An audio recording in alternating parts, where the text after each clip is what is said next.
நெல்லையில் இளம் பெண்ணுக்கு வரும் 6ஆம் தேதி காதலனுடன் திருமணம் நடக்க இருந்த நிலையில் நேற்று இரவு மர்மமான முறையில் உயிரிழந்துள்ளார்.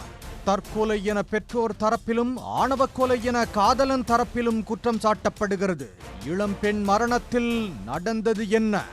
நெல்லை பேட்டை அன்னதான விநாயகர் கோவில் தெரு பகுதியைச் சேர்ந்தவர் பட்சிராஜன்.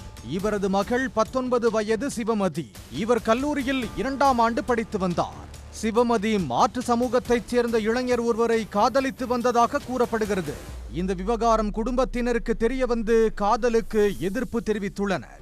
அந்த இளைஞரையும் எச்சரித்து அனுப்பியுள்ளனர். இருந்த போதிலும் இருவரும் காதலை கைவிடாமல் தொடர்ந்து வந்ததாக தெரிகிறது. இந்த நிலையில் நேற்று சிவமதி திடீரென பேச்சு மூச்சின்றி மயக்கமடைந்த நிலையில் வீட்டில் கிடந்ததாக அவரது பெற்றோர் உறவினர்கள் கண்டிகை பேரி அரசு மருத்துவமனைக்கு அழைத்துச் சென்றுள்ளனர். அங்கு அவரை பரிசோதனை செய்த மருத்துவர்கள் சிவமதி ஏற்கனவே உயிரிழந்து விட்டதாக கூறியுள்ளனர். இதையடுத்து பேட்டை காவல்துறையினர் விசாரணை நடத்திய போது சிவமதி மின்விசிறியில் தூக்கிட்டு தற்கொலை செய்து கொண்டதாக உறவினர்கள் தெரிவித்துள்ளனர். அதன் அடிப்படையில் சந்தேக மரணம் என வழக்கு பதிவு செய்த போலீசார் உடலை கைப்பற்றி நெல்லை அரசு மருத்துவக் கல்லூரி மருத்துவமனைக்கு பிரேத பரிசோதனைக்காக அனுப்பி வைத்தனர். வரும் 6ஆம் தேதி காதலனுடன் அந்த பெண்ணிற்கு திருமண ஏற்பாடு நடந்து வந்துள்ளது. இதனை அறிந்த பெற்றோர் சிவமதியை ஆணவ கொலை செய்துவிட்டதாக காதலன் தரப்பில் குற்றம் சாட்டப்படுகிறது. அதே மாதிரி பாட்டி செல்ல இருந்து பேசி நான் சொல்றதை ஃபர்ஸ்ட் கேளு, இந்த மாதிரி ஆயிட்டு நான் எனக்கு பிரச்சனைனா ஒரு ஃபோன் அடிப்பேன், வந்து என்னை கூட்டு போயிரு அப்படின்னா. அது வரைக்கும் அவன் அம்மா வரைக்கும் வந்து ஒரு 1 ஹவர் பேசிட்டு இருந்தா.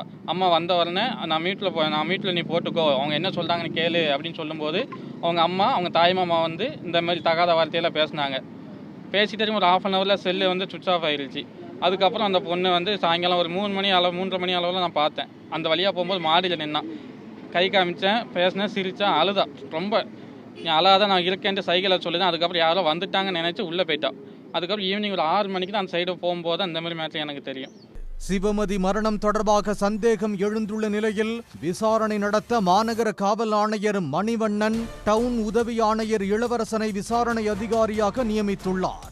அவர் விசாரணையை தொடங்கியுள்ளார்.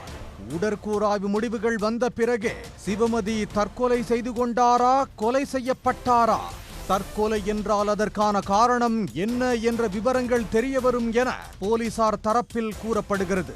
கவின் ஆணவ கொலை நெல்லையில் பெரும் பரபரப்பை ஏற்படுத்திய நிலையில் காதலன் விவகாரத்தில் இளம் பெண் ஒருவர் நெல்லையில் ஆணவ கொலை செய்யப்பட்டதாக கூறப்படும் சம்பவம் பரபரப்பை ஏற்படுத்தியுள்ளது. உடனுக்குடன் செய்திகளை தெரிந்து கொள்ள சன் நியூஸ் பெல் ஐகானை கிளிக் பண்ணுங்க.